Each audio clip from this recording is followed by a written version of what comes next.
காட்டுல எவ்வளவோ மிருகங்கள் வாழுது, தேவை எப்படி இருக்கு?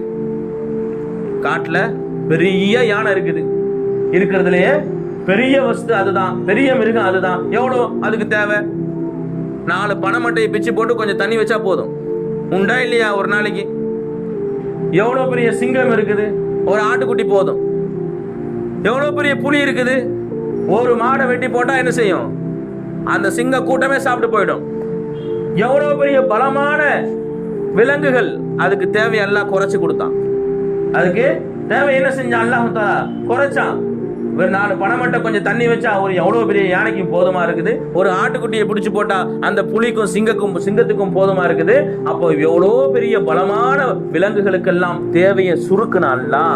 நாம எவ்வளோ பலகீனமான மனிதர்கள், எவ்வளோ பலகீனமான மனிதர்கள். எதுக்காக வேண்டி தேவை வச்சா நமக்கு? எதுக்காக வேண்டி எவ்வளோ தேவைகளை வச்சிருக்கிறான்? காலையில இருந்து எவ்வளோ தேவை நமக்கு, புரிஞ்சா? ஏன் அந்த தேவையை வச்சா நமக்கு அப்படின்னு கேட்டா, ஒவ்வொரு தேவையின் போதும் அல்லாஹ் கிட்ட நீங்க என்ன செய்யணும்? தொடர்பு கொள்ளணும்.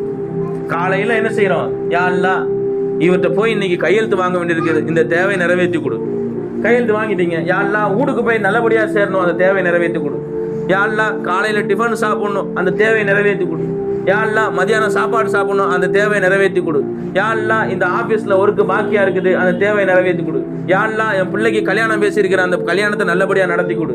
யா அல்லாஹ், பிள்ளைக்கு நகை வாங்க போறேன், அந்த நகையை நல்லபடியா ஆக்கி கொடு. இப்படி ஒண்ணு நமக்கு வர வர அவங்கிட்ட சொல்லிக்கிட்டே இருக்கணும். அதுக்கு தான் கொடுத்தான் தேவையை.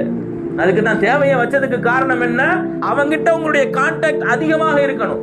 அதிகமான தேவைகளை கொடுத்ததுக்கு காரணம் அதிகமான முறை நீங்க அவங்க கிட்ட என்ன செய்யணும்? தொடர்பு கொள்ளணும்.